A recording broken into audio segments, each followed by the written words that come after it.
Observations. Scott, Kirk, and I, Craig, are here today. We're going to pick up where we left off a week ago, actually now, I guess, a couple of weeks ago, where we were began by discussing, Kirk, the research you had done to find lots of independent corroboration for the 10 plagues of the Exodus, and then for the immediate aftermath of what transpired in Egypt, not only during the culmination of the Exodus, but immediately thereafter, and found just extraordinary written documents dating to the period which chronicle these events from the perspective of the Egyptians.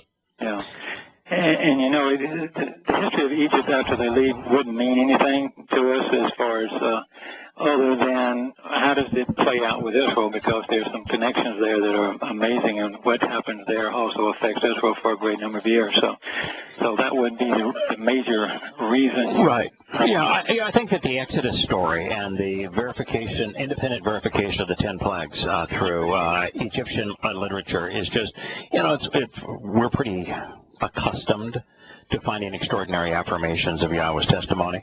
And so, you know, on a 1 to 10 scale, these might be 3s, but they're extraordinary. It's just that we're pretty spoiled with finding lots of things, and even a 3 is worth hours of investigation and presentation, because you know, I was talking with someone today about conspiracy theories, and a conspiracy theory is very much like Muhammad's Quran and Paul's New Testament. You know, in the midst of the deceptions, there is a sprinkle here and there of the truth, which makes the conspiracy theory more believable, more seductive.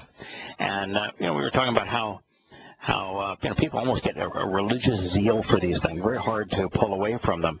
And so Yahweh's testimony is just so straightforward, but it just seems like when you talk about 10 plagues in Egypt, it seems so contrary to what we have been led to believe, that when you present it, unless someone's going to give you a lot of time and you can say, here's the evidence to affirm this, you know, it sounds like you're presenting something really crazy.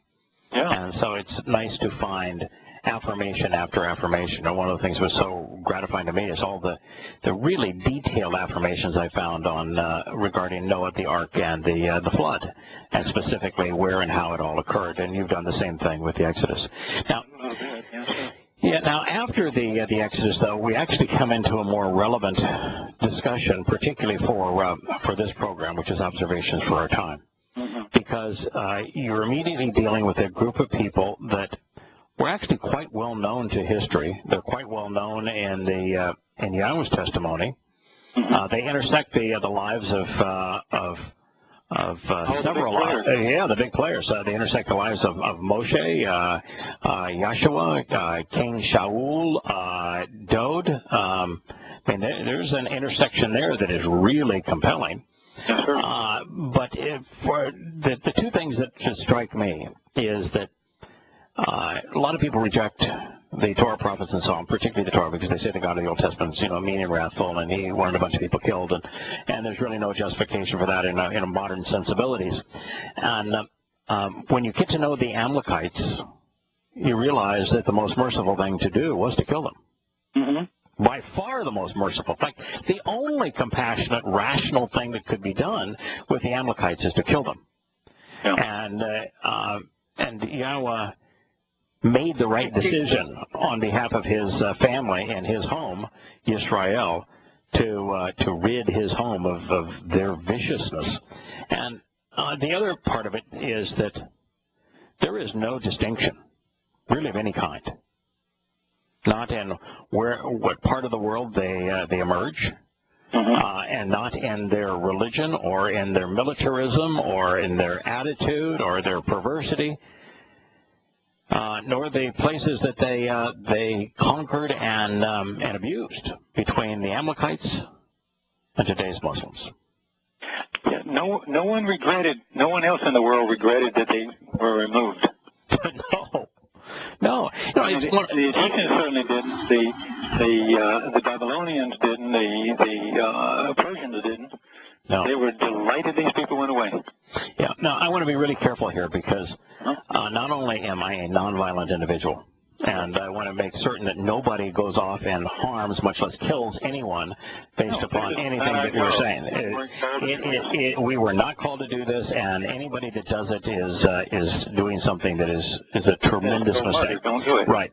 Now, if you're having an open, public dialogue with Yahowah, and God is in your presence day and night, and He is speaking directly to you, and He says, I'm taking you into my home, but I want you to remove from my home this vicious, venomous animal, then you do what He asks you to do in His home.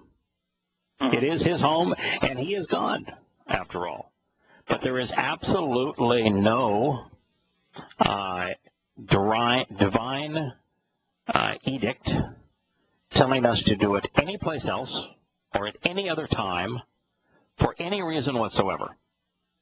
So to go off and harm people because they manifest the same perverse characteristics as the Amalekites would be wrong. Now, today, you want to expose them and condemn them with your words. Right. And then the last... We've already tried, the government already tried the other way. It has done anything but create more. Right. Yeah, the United States government is into this let's kill them mode, and doing that is making a bad situation worse. Yeah. We're into expose them. Expose and condemn the religion that drives them to such viciousness and madness. And the second thing that I wanted to say, or the third thing really I wanted to say before we jump back into this, is that righteous indignation is a good thing. Hate, when properly directed, is a virtue. And in our society, we have people who are hating, viciously hating, aggressively hating, campaigning against hate. And it is very pervasive among young liberal people in America today. It's just, and they chant these hateful slogans with their hateful signs protesting hate, and it's just so despicable. But in fact, hate, when properly directed, is one of the most loving things you can possibly do. We ought to hate terrorists and terrorism, and what motivates people to be terrorists. We shouldn't accept them. We ought to hate slave traders and pedophiles, rapists. We ought not try to understand them. We ought not try to accommodate them. Yes, we ought to despise what they're doing and have no reluctance whatsoever to state that. Yeah. Now, that being the case, Yahowah is quite open and blunt when it comes to showing His disdain. That's a soft word for hate, for the people known as the Amalekites, which you have demonstrated came from the same areas of Western Arabia that the first Muslims came from. And they had exactly the same effect, conquering the same areas initially as conquering is almost too strong a word. They invaded what had been destroyed, and they really attacked helpless people for the most part. There was no army to protect them, and they just destroyed them, raped them. Conquering is just... Yeah. That would, okay. That suggests they were like disciplined like the Romans or the Greeks or the Carthaginians. They were not. No, we're going to one of the tactics here in a minute too. So. But it's also important to recognize that what's considered to be the golden era of Islam was not of conquering either. You see, the Persians and the Romans, the Byzantines and the surrounding, everything from Visigoths to Gauls to Vandals. They had bludgeoned themselves to the point where there really wasn't, an intact, effective kingdom and military anywhere in the world at the time that Islam emerged. They just filled the void. Right. So what they did is they were marauders filling the void. It's kind of like the time of Genghis Khan. Mm-hmm. You know, he and his marauders and his son Kublai Khan were able to. They didn't conquer places. They didn't build an empire. They didn't create a legacy of anything, just like the Muslims didn't. They were just very good at playing. Robber barons. You know, they raped. Yes. They plundered. They invaded. They murdered. They tortured. They didn't build anything. And you look at the history of Islam since that time, it hasn't contributed to anything to the world. It's just been this just blanket of violence and hatred and of deceit. So the Amalekites were very much like today's Muslims, and the Muslims for a better part of 1,400 years. Yeah. Well, you know, just real quick before we begin, I found it almost amazingly funny that for a country like Saudi Arabia that lived off of oil since the late 30s. Yeah, since it was established as a fiefdom. And they have all their universities, and they send all the people to Harvard or wherever they send them. And they ask them, you know, and when it came to building a refinery, they had to get the Chinese to build it. Or the Americans, or the British. Yeah, the British. Last one they did, I think they went to. Oh yeah. Yeah, they're going, are you crazy? Correct. This is your business. Right. Well, they don't work. It's a welfare state. The Saudi Arabians themselves don't work. The Kuwaitis don't work. In fact, in each of these countries, the people don't work. They receive a subsidy from the dictator, whoever the king is, the emirate. They receive a subsidy. They don't work.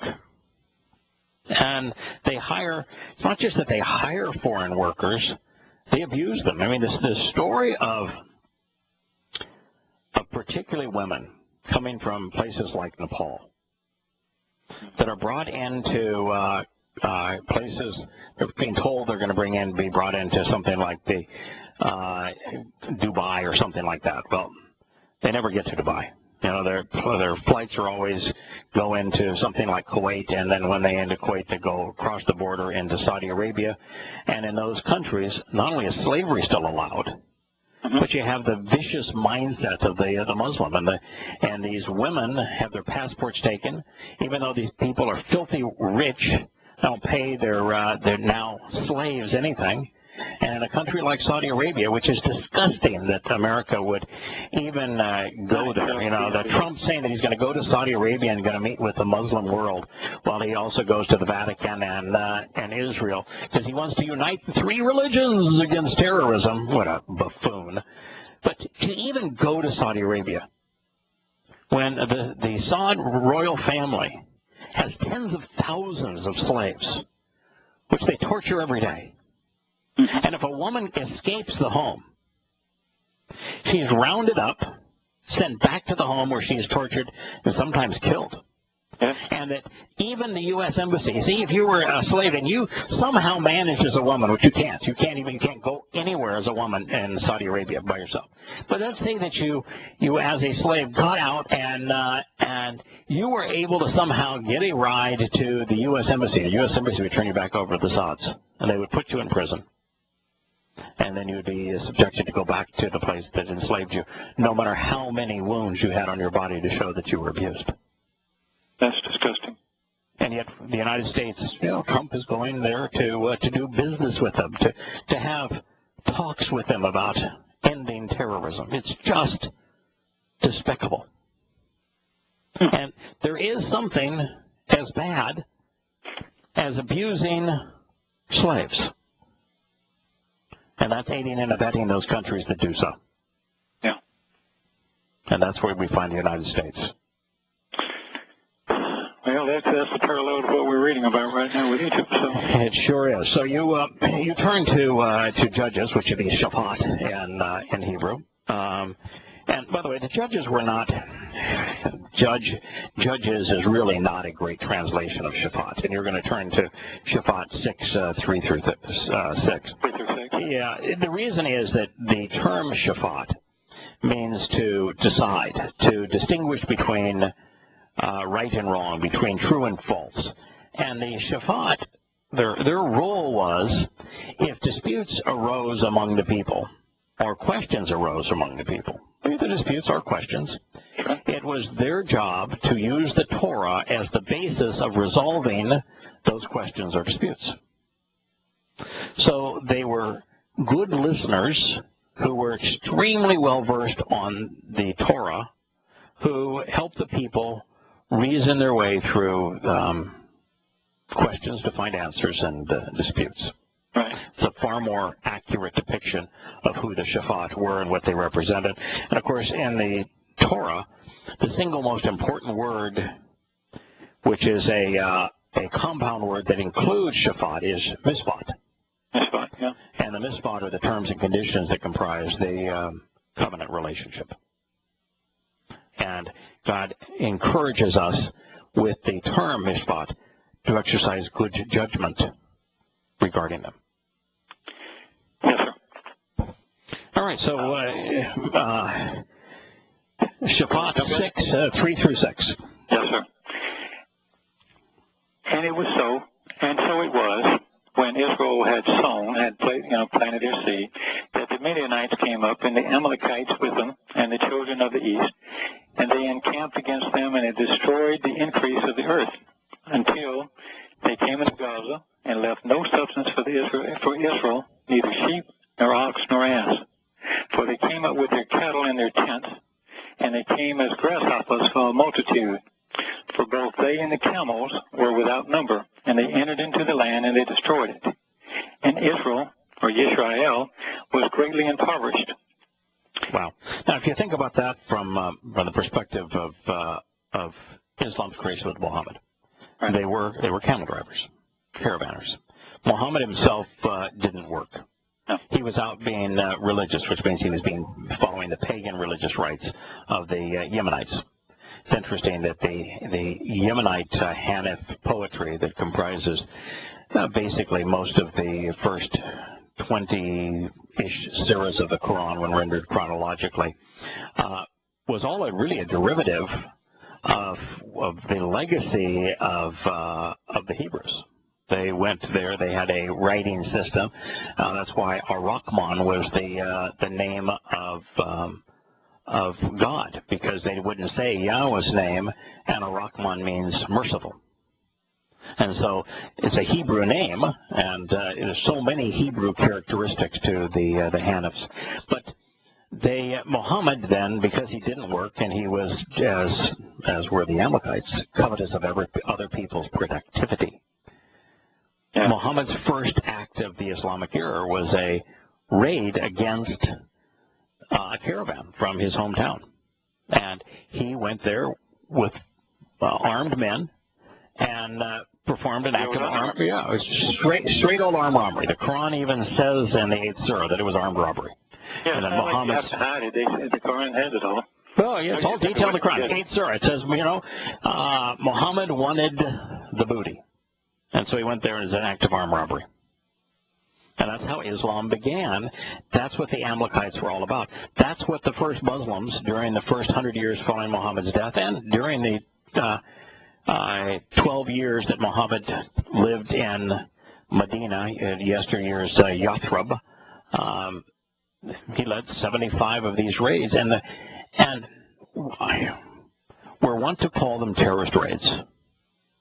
But they really weren't. Their primary purpose was Genghis Khan.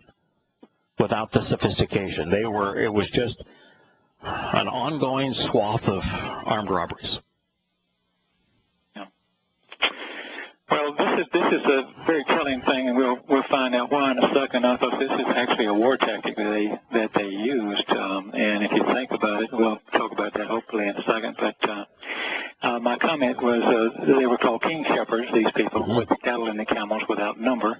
Mm-hmm. They would drive the cattle before them to devour the harvest, right. and take or steal away the oxen used for plowing and every other animal that someone would own, in this case the Israelites. Mm-hmm. In Judges 7 verse 12, Shaphat, they and their cattle compared to grasshoppers and to the sand by the seaside, so we're talking a huge number. And they did the same thing in Egypt, We have that record by there's a fabric from the Hermitage, and it's a number, if somebody wants to look it up, is 116B. Recto just means on the front of that papyrus. It says that the Amu approached in their might and their hearts, raged against those who were gathered in the harvest, and they took away their kind, or their ability to plow, and the land is utterly perished, and naught remains. That's from Garner's translations. In essence, what they did, and I tried to picture myself here. It's not a military onslaught like you think of the Romans or Alexander the Great or something like that. But if you're a farmer out there and you're used to using a plow, and then all of a sudden you have, let's just say, 3,000 cattle, and they flood your field. This is your food. This is everything you're going to live on for the next year and hopefully survive with. And these cows come flying down, and if I grew up with horses and tried to round up cows and stuff. For 10 acres land, I'm going to tell you, thousands and thousands of them on the charge is something else. You get out of the way because they will trample everything, including you. Right. Yeah, it reminds me of save your field, and you're trying to stop these cows and everything, and then comes the next wave of the soldiers or the killers, and they have weapons, and you're an easy mark. Oh, of course. They just wipe out everything. Anything they don't think to kill. Yeah, it reminds me of the Muhammad when he signed the Treaty of Hudaybiyah, where he committed that he wouldn't terrorize and murder the Meccans for 10 years.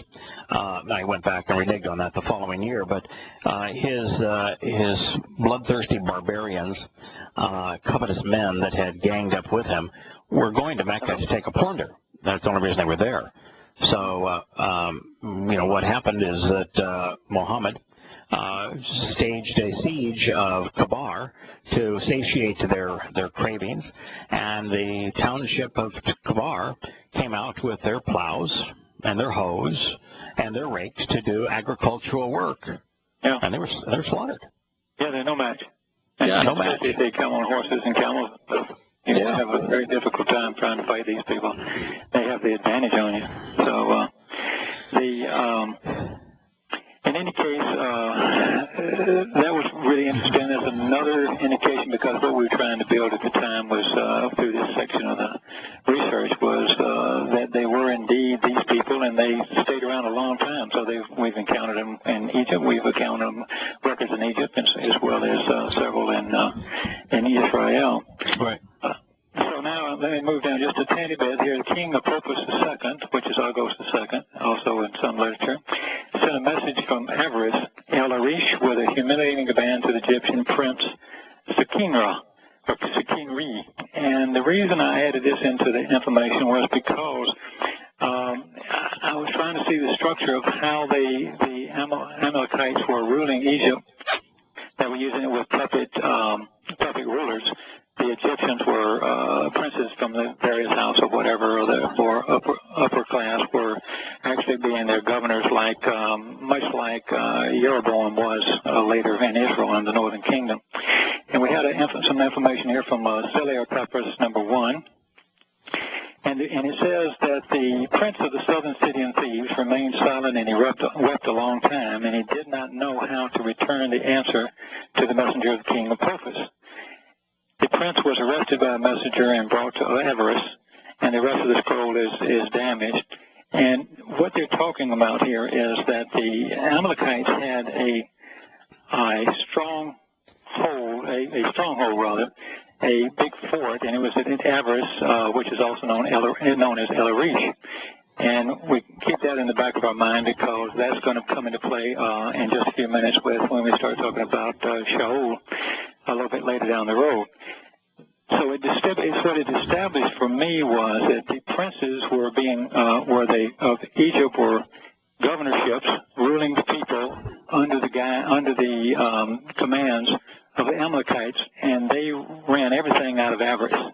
So everyone paid tribute to them, everyone did what they said, and that was the chain of command. This prince was terrified. If you go into el-Arish, into that fortress, which has hundreds of thousands of troops that protected the border to the north, all the way to Syria, and protected everything from Memphis to Thebes, then that was the death hole. Yeah, it's interesting, of course, that the name of the king, the Amalekite king, is Apophis, which is the name of the asteroid that is scheduled to come within, well, a quarter of the distance from the Earth to the Moon before it is nudged en route. But Apophis, him in 2004, on April 13th, a Friday, in 2029, the midpoint of the tribulation. Mm-hmm. And so when you read this, that this is Apophis, and that it's based upon the name for death and destruction, darkness, death, and destruction, and you have these Amalekites having a king, named, and now a pharaoh.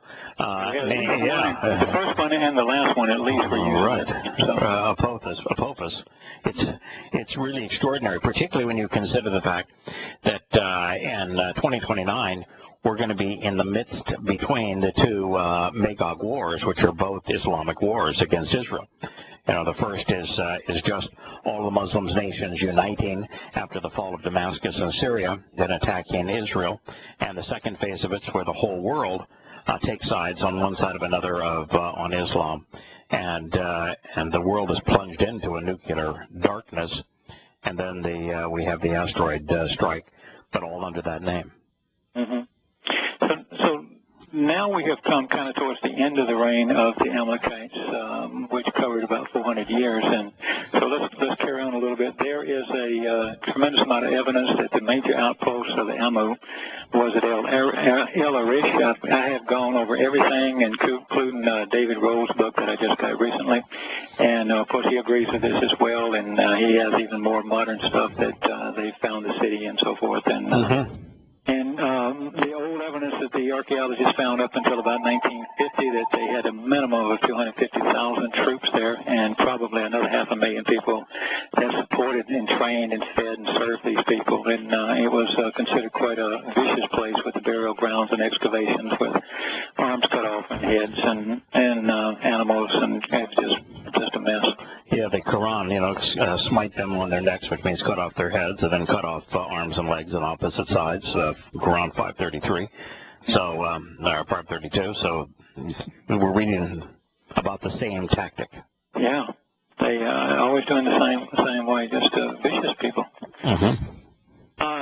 So now that we have a parallel here in Samuel, when he's talking to Saul. This is 15, 2, and 3 on 1 Samuel. And thus said Yahowah, I remember that which Amalek did to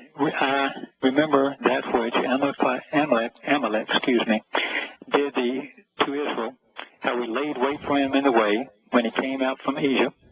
And now go and smite the Amalek and utterly destroy all that they have.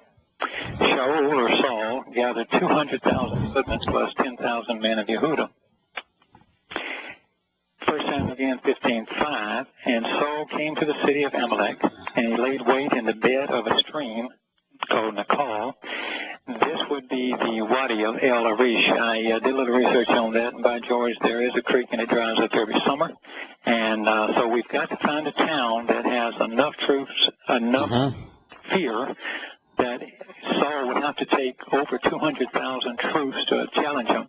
I can't find one in history anywhere else, by the way. And he's got that many troops. It's got to be a place that's near on the border between Israel and Egypt. And it's got to be a place that has a dry creek bed for them to land and hide in that before they attack them. And it has to be a place that was easy pickings because it was the epicenter of the plagues of the Exodus. That's right. All of which fit. So if you can find another one, I'm game. I'll listen. I'm not a closed-minded shop here. So we found out it was a dry riverbank there, and all these things fit completely. And in Samuel, so now let's go to 1 Samuel 15:7-8. And Saul smote the Amalekites for Havilah until thou comest to Sur, and that is next to Egypt. And he took Agag, the king of the Amalekites, alive. Now, what did Yahweh tell him to do? He told him to wipe them out to the last. And what does this jerk do? He didn't save the women and the children. No. He saved the dead young king. Yeah. And then on top of that, he lets him go. Yeah. Reminds me of what I just read. You know, the United States government has this extraordinary elaborate plan now that while the rest of the nation dies from an atomic holocaust, they have an entire Air Force and military arm that is designed just to save the president and his cabinet. Yes. It's the same thing here. I hope I paid for that. Oh, yeah, you did. You did. Yeah. If we have to get a raise, we could pay some more. Yeah, that was the issue with Shaul. Yeah. He whatever Yahowah told him to do, he did the opposite. You know, he would start off okay. You know, he went there. Yeah. And then he was just too big. He laid siege. He destroyed. He won the battle. Mm-hmm. And then he let all the bad guys go. I mean, yep. So there you have it. And of course, there's a little side note here. According to J.H. Brusted, who's the Ancient Records of Egypt, he's the one that translated the Saliar papyrus. Mm-hmm. And it records that the same events were, instead of Pharaoh or an Egyptian prince wins the battle, there is the one or what they call a foreign liberator frees Egypt. And, of course, that would be Saul. Yeah. There was nobody from Egypt. And remember, these were vassals, and the reason we went through the thing on just previously is to establish that there were governors, there were Egyptian people, and that's where we're going to find Amu, the first pharaoh of Egyptian heritage. It replaces these guys. So that was what was going on. They were not the ones that conquered him. So there's no record anywhere that the Egyptians did this in Avarice. They couldn't conquer him. So before attacking al-Rassooli, we'll go back to Saul here. Before attacking al-Rassooli, Saul made an agreement with the Kenites, which are affiliates of the Amalekites, and they were allowed to escape while under siege. In Samuel 15:6, and Saul said to the Kenites, go depart, get you down from the Amalekites, lest I destroy you with them. So that the Kenites departed from among the Amalekites. Now, there's only rumor here that they went one or two places. They either went back to Arabia, or they went to Palestine, or the southern part of where Philistia. Yeah, Philistia. There's no Palestine, but Philistia. I know. Yeah. The five towns of the Gaza area. Yes. And apparently that's where they went, because there was one more event that we just found in the Torah. And so of course, just go ahead and make your next enemy, right? Yeah. Why not? Sounds like America. Yeah. Again and again and again. Mm-hmm. I mean, it's like, let's let all the Nazis go and set up camp somewhere else. Yeah, that's right. And they did. Let's go empower the Al Qaeda and the Taliban, and then a decade later we can go to war with them. What was the Congressman Charlie's War? Yeah, Charlie. Yeah, need help. Charlie Wilson's War. Charlie Wilson's War. So Dode, during the reign of Saul, he wasn't king just yet. He pursued the Amalekites and destroyed Ziklag, and you'll find that in the 1 Samuel 30:1-3. And he found an Egyptian. Now this is interesting little story, because this just proves there again, and that he found an Egyptian that was serving his master, who was an Amalekite. Oh, there you go. Found some trying to save some Israelite women and children. Dode rescued the women and the children, but once again it showed that the Amalekites ruled over the Egyptian, because you wouldn't have it any other way. It couldn't work that way, and it's all recorded there as well. And it also shows us that the Amalekites invaded the south of Palestine, or Philistia. So we know, we're pretty well assured now that that's where they went. They certainly did not go back to Arabia. Because Samuel, Samuel has to kill Agag II, or Apophis II. And that was the last Pharaoh that was Amal ruler. Shaul falls in disfavor, of course, and then he's killed. He falls on. Does he fall on his sword? Yeah, I believe he does. And his after his son. After his son is killed. At the same time. All right. So he's so afraid that he's going to be that those who have have won the battle were going to torture him and parade him around, and it probably would have, but he does take the coward's way out and goes and kills himself, falls on his sword. He actually wanted his armor bearer to kill him, and yeah, and the armor bearer said, "No, I'm not going to do that. You're going to do it yourself." Yeah, good for him.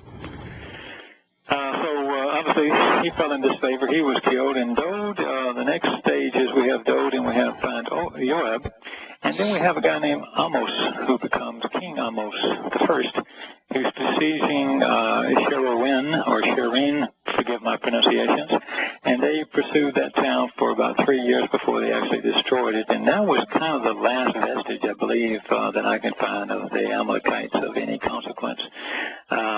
But they, so it's kind of dying at that point. Now something remarkable happens here in history, except for the fact that their culture remained.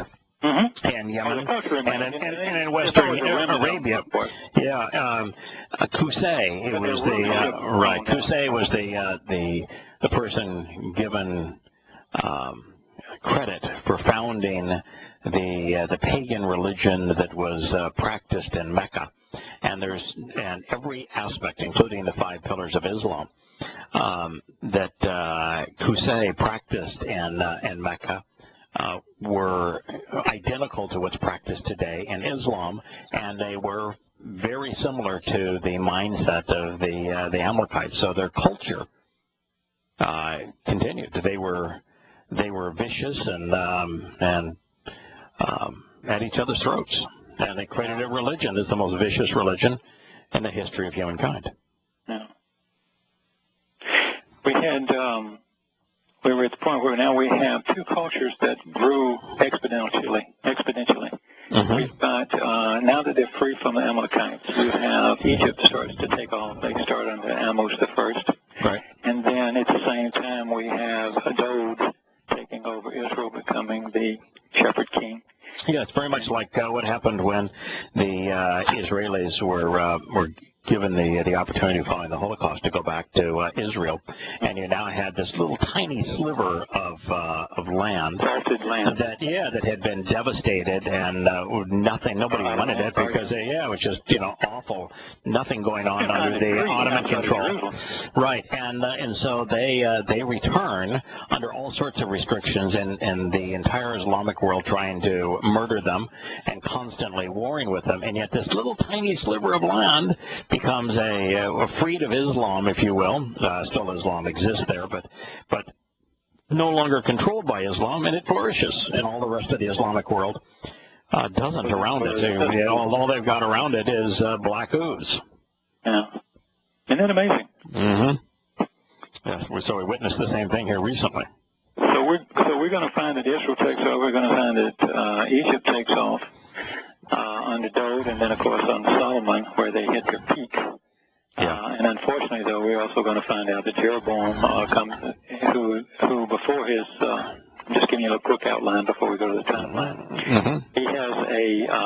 He has the misfortune of leaving before his father Solomon dies. He goes to Egypt, and the king, or the Pharaoh there, actually gives him his daughter as his wife, and he becomes a de facto ruler when he returns later. So we'll get to that story in just a second. But what I wanted to do real quickly is I wanted to give you what I think is obviously the more correct timeline of these events. Now, please. The tragedy of this all is, talk about fake news and fake reporting, is that the university systems and the English and the French and so forth, the European archaeologists, have put all this together, and they have used Manetho a little bit, but they put this thing where it cannot possibly happen. Even David Roll on the timeline I looked at in his book, he doesn't give it enough time. If David Roll is right, then Yah is a liar, because they didn't stay in Egypt for 400 years.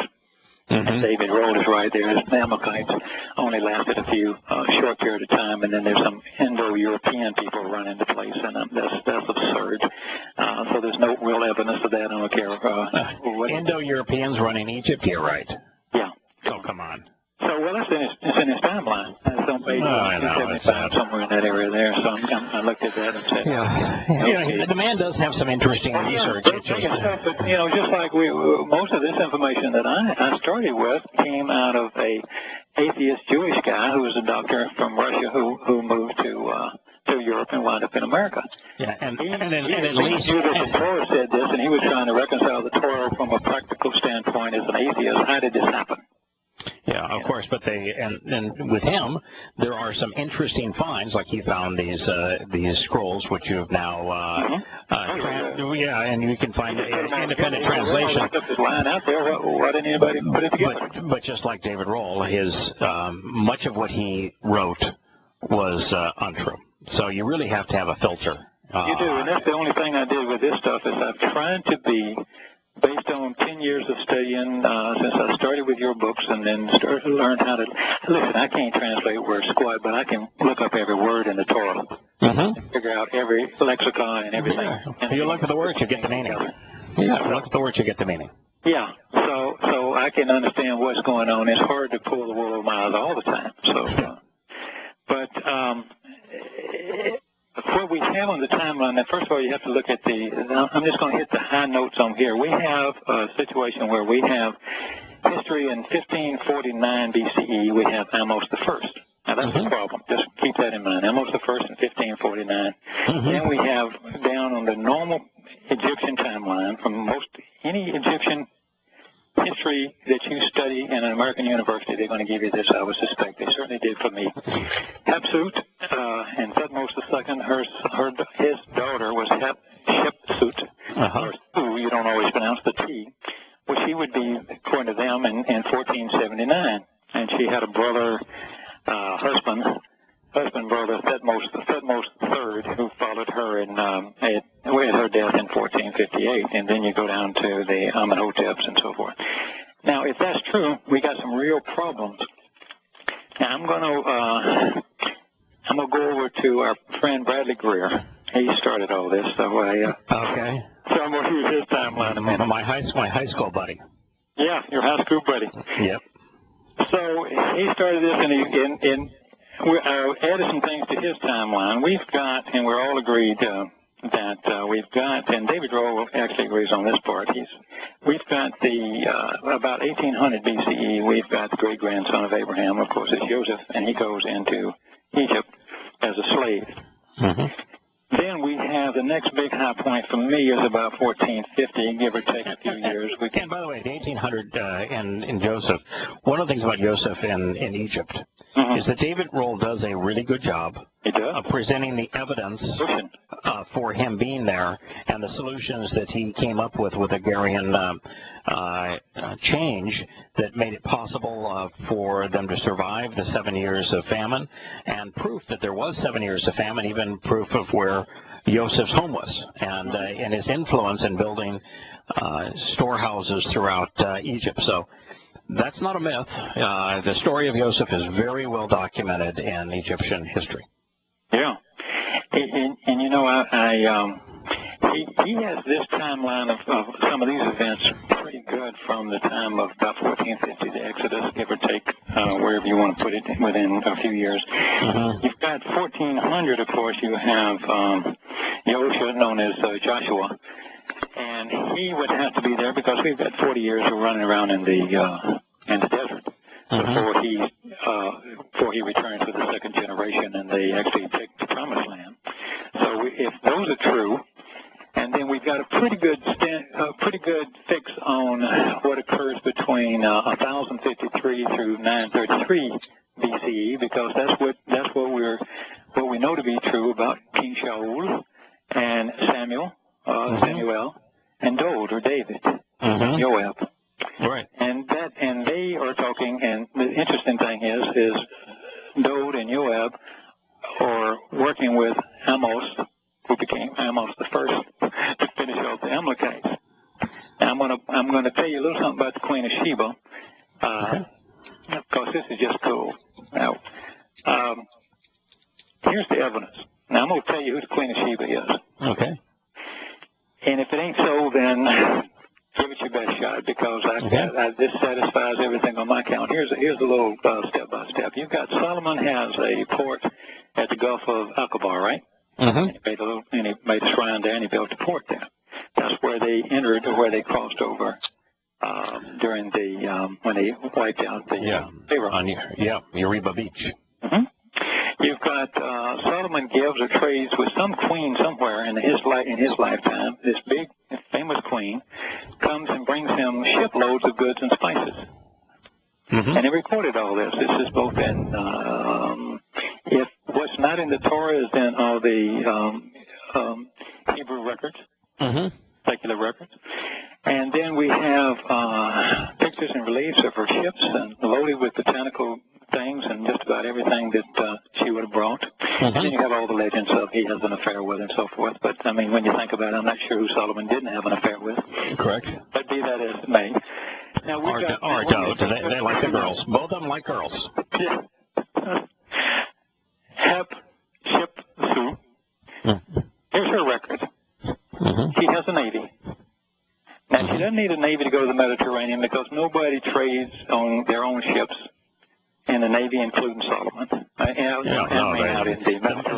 Mediterranean is at that point. The Mediterranean is absolutely controlled by the Carthaginians. That's right. That's the ships. They are the traders. They're the. You don't mess with them. You just pay the thing and you ship this to me and get this. Right. Yeah, they're referred to as Tarshish and in the Torah prophets and Psalm Tarshish, and they are the traders. And so nobody else could. She didn't build a navy to go there. So she has two options. She can build a navy to go up to the Gulf of Aqaba, which is what she records, or she can have a navy that goes down and find some great rich king that she can trade all this stuff with down in Africa. I got a feeling that she probably went to Israel because everybody, according to the Torah, all the kings and everyone were trading or wanted to go to see Solomon because he was considered so wise and his land. Beyond that, as you went south in Africa, the same problem exists then as exists now. It's a jungle and the malaria and all that kind of stuff, and it's just you couldn't create a civilization in those kind of conditions. So there wasn't anybody to trade with if she went to South Africa. A great big event like this, but she records, and this is all recorded on her walls of her temples. She receives this huge amount of gifts. Now, I call it trade because she gave a ton of stuff to him. He gave a ton of stuff to her. She receives gifts of silver and gold and myrrh and frankincense. And just things that we kind of know about where they come from. And Solomon claims that he got Solomon got what he claims to be Egyptian chariots and horses to drive those chariots. Yeah. We have pictures too, by the way. What reliefs are still left of her stuff and her ships that are loaded with botanicals that she brought back, and things that she took of her loading the ships. Them loading the ships to go somewhere. So.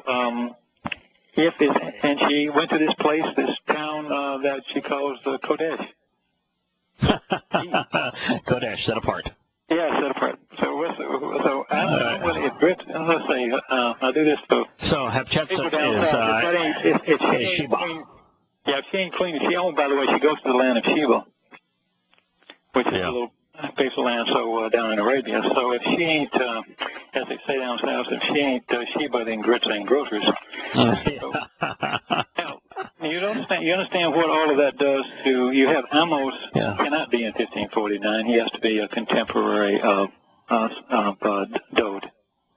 Right. So now he's back around 1,000. Right. Hatshepsut,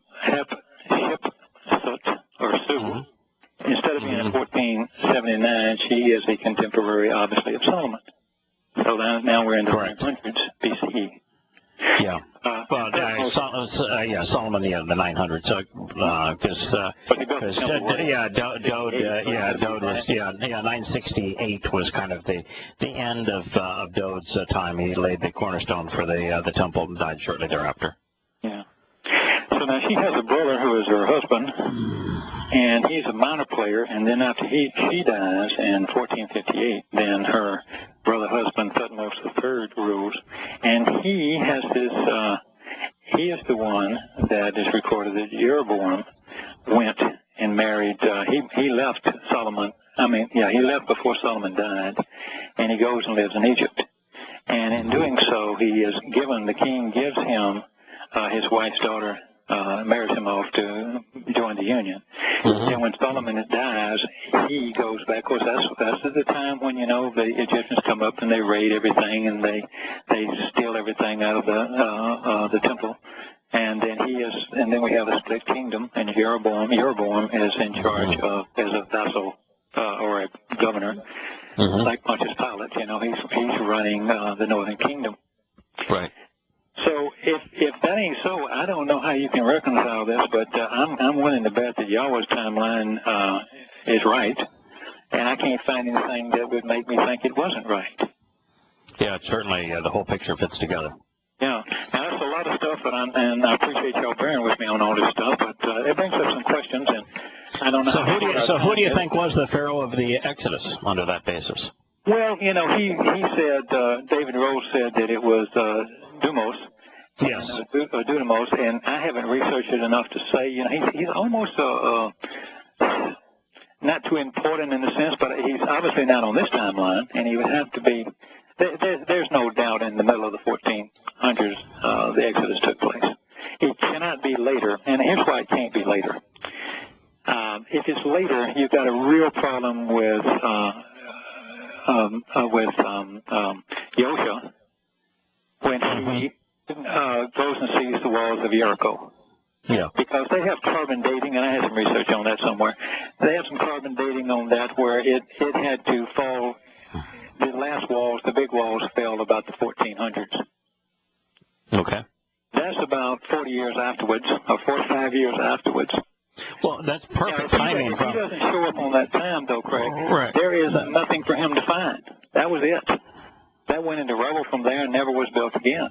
Right. You don't find it till the 20th century. Right. So you still have to have the Exodus around 1450 BCE. Because if he's not there, then it don't happen. Yeah. How does he even know the place is there? That's a big pile of rubble. Yeah. And how the heck does he write about it? And he would have to be a total liar saying we watched it fall. Yeah, when I use the Torah for my timeline, the time that I came up with for the Exodus was plus or minus 10 or 15 years from 1450 BCE. And so did Brad. So he's pretty close to that. I can't give Brad an answer, and I don't think you can either as far as right down to the actual year, because and it could have been a Yobel year, but I don't really think so. Yeah, I know. Brad would love it to be, and I can see his rationale. 1468 BCE would have been a Yobel year. And that makes perfect sense, and it might have been the case. It's just that we don't have the ability. I don't think we have the ability to place it on that date, other than to say, well, it makes sense from Yah's point of view. Like for 33 CE being the time of the fulfillment of Pesach Matzah and Bakorim, which is year 4000 Yah, the evidence is so overwhelming. There's so much evidence affirming that date that I don't have any issue with that, and I don't have any issue with the 968 BCE for donating the cornerstone of the temple, and therefore from that point of view that something is monumental from Yah's point of view as 2000 Yah, and the establishment of the covenant on Mount Moriah with Abraham and Yishak that had to occur in 968 BCE. And you can get using the Torah within a few years of that time, and so it's just obvious.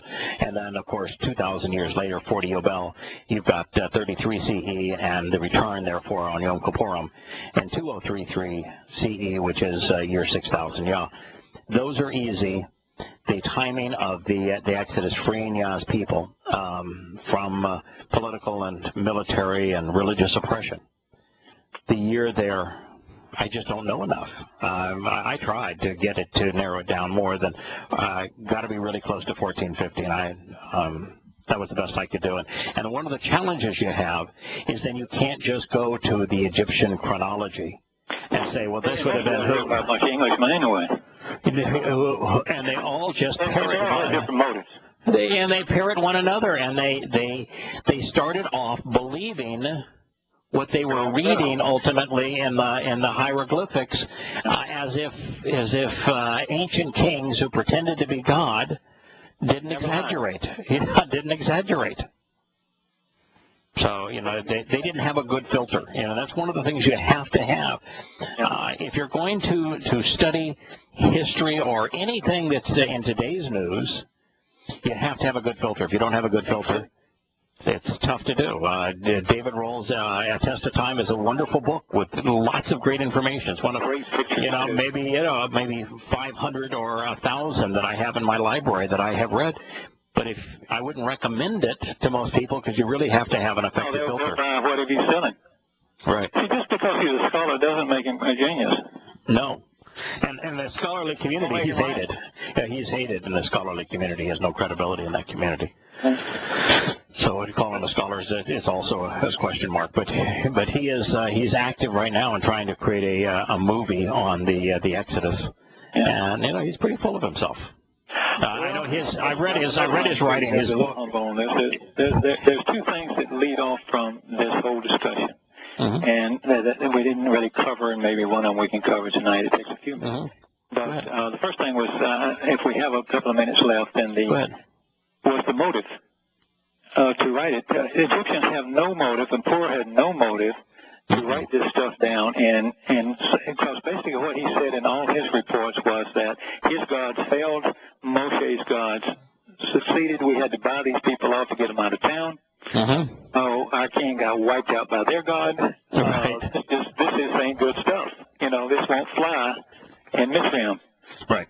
The Amu, number one, are mostly illiterate. They don't care. They don't write the stuff down. They don't care about history. They don't care about anything like that to begin with. They don't even have a written language. They don't even have a written language. Just like the Muslims didn't have a written language.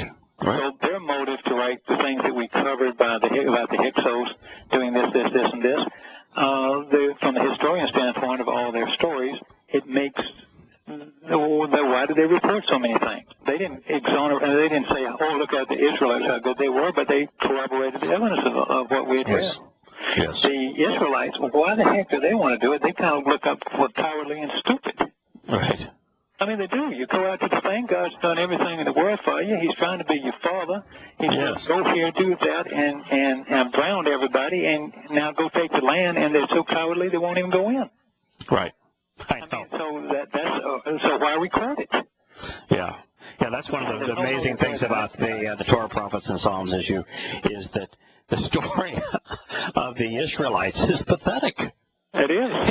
It makes you want you catch on. Yeah. I remember I had a guy that was critical of me. In fact, he called me every name under the book because I held the rabbis, the Jews in Yathrib accountable for giving Muhammad the Talmud recitals that made it possible for him to create a Quran that had enough accuracy in it that it sounded plausible.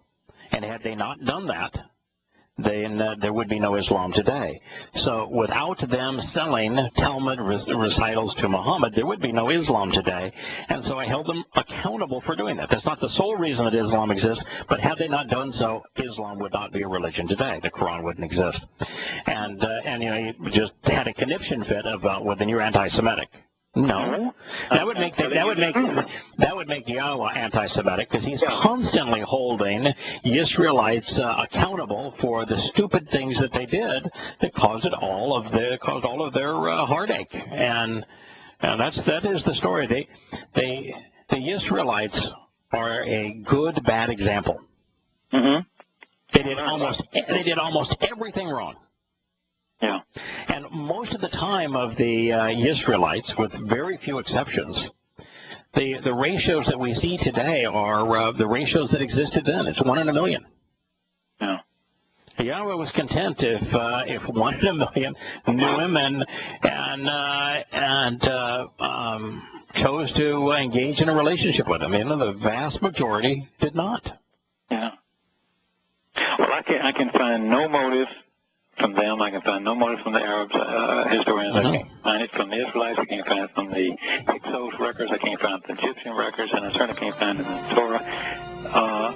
And I guarantee you, and if you're a better man than I, Gunga Dan, if you can find a German, a Frenchman, or an English historian or an Egyptologist who is not almost anti-Semitic to begin with, and they have no reason to promote the Torah.